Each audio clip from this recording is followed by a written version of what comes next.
नमस्कार विद्यार्थियों, मैं मनीष कुमार शर्मा सक्सेस पॉइंट बाड़मेर में आप सभी प्यारे विद्यार्थियों का हार्दिक स्वागत करता हूं। दोस्तों, हाल ही में आपने समाचार पत्रों में या न्यूज चैनल्स पे एक खबर है वो देखी होगी कि रूस है, उसने कैंसर है उसकी पहली वैक्सीन बना दी है। जैसे ये खबर आई, मानवता की दृष्टि से देखें तो एक बहुत बड़े परोपकार का कार्य है वो पूरे विश्व के लिए माना जा रहा है। क्यों कह रहा हूं मैं ऐसा? तो उसके पीछे अगर हम एक आंकड़ा देखें तो विश्व में प्रति 1 मिनट कैंसर से लगभग 17 मौतें हो रही है। तो आप अंदाजा लगा लीजिए कि कैंसर की अगर वैक्सीन आ जाती है तो ये मानव समाज के लिए एक बहुत बड़ा, मैं कह सकता हूं कि सदी का सबसे बड़ा परोपकारी कार्य होगा। सदी की सबसे बड़ी खोज है वो ये मानी जाएगी। जैसे ही आपने इस खबर को देखा होगा, आपके मन मस्तिष्क में विभिन्न प्रकार के क्वेश्चन है वो आने लग गए होंगे कि ये वैक्सीन कैसे लगेगी, किसको लगेगी, क्या केवल जो रोग ग्रसित है उन्हीं व्यक्तियों को ये वैक्सीन लगाई जाएगी या जो कैंसर से पीड़ित है उन्हें ये वैक्सीन लगाई जाएगी, भारत में ये वैक्सीन कब आ जाएगी, इसका साइड इफेक्ट है या नहीं है, किस प्रकार के कैंसर के लिए ये कारगर है। तो ये सभी जितने भी प्रश्न हैं उन सभी प्रश्नों का जवाब आज के इस वीडियो में आपको मिलने वाला है। दोस्तों, 15 फरवरी 2024 को रशिया के जो राष्ट्रपति है पुतिन साहब, उन्होंने डिक्लेरेशन किया कि रूस है वो कैंसर की वैक्सीन बनाने के बहुत करीब है। दुनिया के लगभग 10 देश है वो कैंसर की वैक्सीन बनाने में लगे हुए, जिसमें भारत भी शामिल है, अमेरिका भी शामिल है, चीन भी शामिल है, जापान भी शामिल है, जर्मनी भी शामिल है। लेकिन रूस है उसने जो कैंसर है उसकी वैक्सीन बना दी है। अब ये वैक्सीन कैसे काम करेगी, उससे पहले आपको वैक्सीन समझने से पहले कैंसर की पृष्ठभूमि है वो समझनी पड़ेगी। तो सबसे पहले हम बात करते हैं कि कैंसर एक्चुअल में है क्या, कैंसर में होता क्या है। तो हमारा जो शरीर है ये बहुत सारी कोशिकाओं से मिलकर बना है, जैसा कि आप सारे जानते हो। जब हमारा जन्म हुआ था तो शरीर बहुत छोटा था और वर्तमान में हमारा शरीर बहुत बड़ा हो चुका है। ऐसा किस लिए हुआ? क्योंकि हमारे शरीर की कोशिकाएं जो है वो विभाजन करती है। इनके विभाजन से हमारे शरीर का आकार है वो बढ़ता है।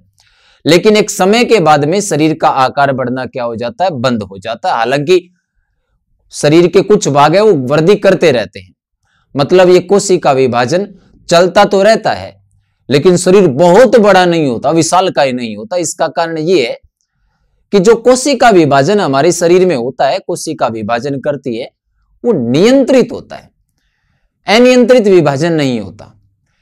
लेकिन कभी कभार क्या होता है, विभिन्न प्रकार के कारणों से हम खाते हैं, उससे जो रेडिएशन निकलता है, उससे हानिकारक किरणों से, जैसे पराबैंगनी किरणें, एक्स किरणें, गामा किरणें, इन सभी से हमारे शरीर की कुछ कोशिकाएं जो उन पर यह विभाजन पर जो नियंत्रण होता है उस नियंत्रण को खो देती है।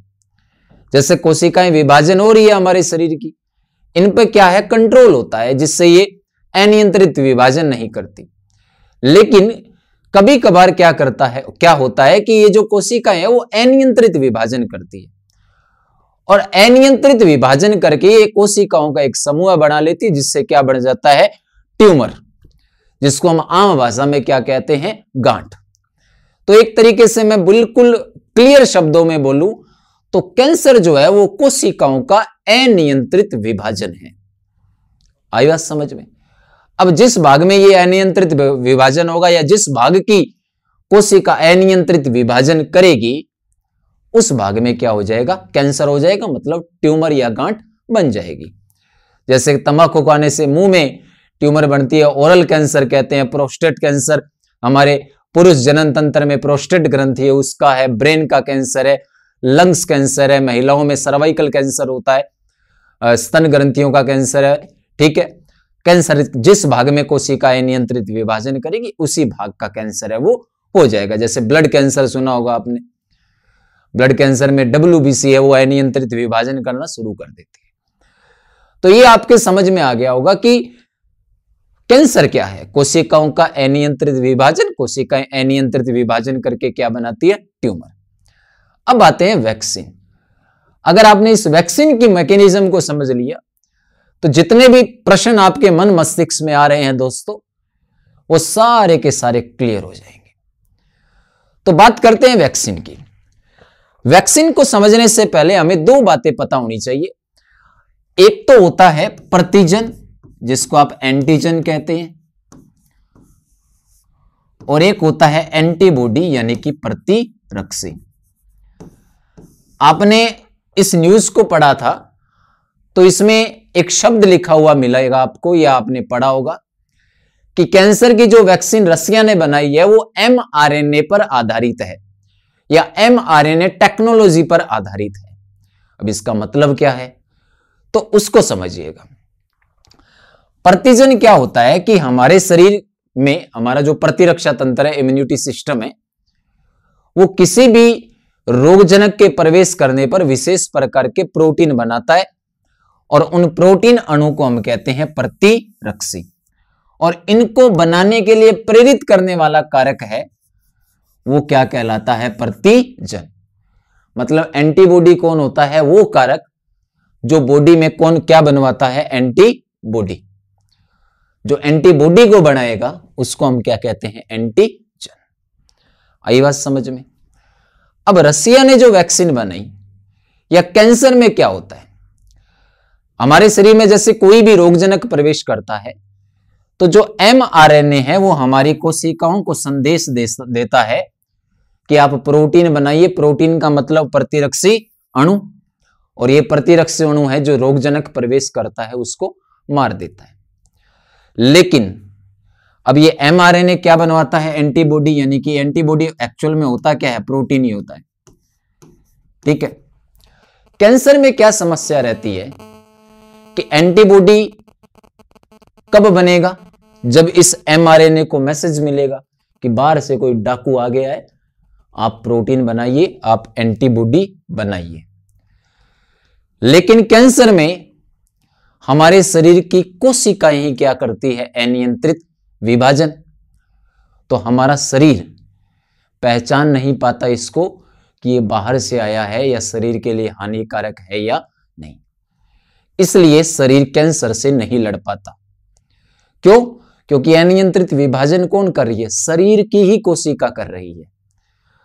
अगर शरीर उनको पहचान लेता, हमारा प्रतिरक्षा तंत्र उन कोशिकाओं को पहचान लेता, तो ये एंटीबॉडी बनाकर उसको मार देता। अब पहचान क्यों नहीं पाता? क्योंकि कैंसर है वो बाहर से तो आता नहीं है। अनियंत्रित विभाजन कौन करती है? शरीर की कोशिकाएं। जैसे मलेरिया रोग में तो हमारे शरीर में प्लाज्मोडियम प्रवेश करता है, तो शरीर को पता चल जाता है कि बाहर से कुछ आया है, तो वो प्रोटीन बनाता है और उसको मार देता है। लेकिन कैंसर में तो क्या हुआ है? शरीर की कोशिकाओं ने ही अनियंत्रित विभाजन किया है, तो शरीर इसकी पहचान नहीं कर पाता। अब रसिया ने क्या किया? अब मैकेनिज्म समझना कि जिस व्यक्ति में कैंसर है, जिस व्यक्ति में ट्यूमर है, उस ट्यूमर से किसको निकाला? प्रोटीन को। और इस प्रोटीन को एआई तकनीक के द्वारा इसका सीक्वेंस तैयार किया, जिससे यह प्रोटीन mRNA को प्रतिरक्षी अणु बनाने के लिए प्रेरित कर सके। मतलब मान लीजिए कोई व्यक्ति ए है, उसको कैंसर है, ठीक है। इस ए व्यक्ति के ट्यूमर से क्या निकाला? प्रोटीन। उस प्रोटीन से सीक्वेंस तैयार किया इस प्रकार का एआई तकनीक के द्वारा, जिससे कि यह शरीर को प्रतिरक्षी अणु बनाने के लिए क्या करे? प्रेरित करे। और इस वैक्सीन को वापस फिर किस में डाल दिया? ए में। अब ये mRNA को मैसेज दे देगी कि बाहर से कोई आया है, अब आप प्रोटीन अणु बनाओ, यानी कि प्रतिरक्षी अणु बनाओ और उसको मार दो। आई बात समझ में? मतलब जो वैक्सीन बनाई जाएगी या वैक्सीन बनाई गई है, वो जिस व्यक्ति में कैंसर है उसके ट्यूमर से निकाले गए प्रोटीन से ही बनाई गई है। क्लियर है? इसीलिए आपने अगर देखा होगा तो मैंने थंबनेल में एक लाइन लिखी है, 30 मिनट में बनेगी जैसा कैंसर वैसी वैक्सीन। अब इस लाइन का मतलब क्या है समझ में आई? वापिस से एक बार बता देता हूं कि कैंसर की वैक्सीन कैसे बनाई गई है कि जिस व्यक्ति में कैंसर है उसके ट्यूमर से क्या निकाला? प्रोटीन। उस प्रोटीन से एआई टेक्नोलॉजी द्वारा सीक्वेंस तैयार किया जो एमआरएनए को मैसेज दे सके कि आपको प्रतिरक्षी अणु बनाना है, और फिर वो जो वैक्सीन है वो वापस उसी व्यक्ति के अंदर प्रवेश करवा दी जिससे वो निकाली गई थी। अब रूस ने बोला है कि इस पूरी प्रोसेस को करने में मात्र 30 मिनट लगेंगे। मतलब हमने प्रोटीन निकाला ट्यूमर से, एआई तकनीक के द्वारा वैक्सीन बनाई और वापस उस व्यक्ति के शरीर में डाल दिया। इसमें कितना समय लगेगा? 30 मिनट। यानी कि वैक्सीन बनाने में कितना समय लगेगा? 30। दूसरी बात, प्रत्येक व्यक्ति के लिए एक जैसी वैक्सीन नहीं होगी। क्यों नहीं है?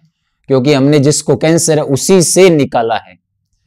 तो ए बी सी जैसे 4 लोग हैं, उनमें किसी में गले का कैंसर है, किसी में ब्रेन का कैंसर है, तो ट्यूमर अलग भाग में होंगे, अलग भाग से प्रोटीन निकाला जाएगा और उसकी वैक्सीन बनेगी।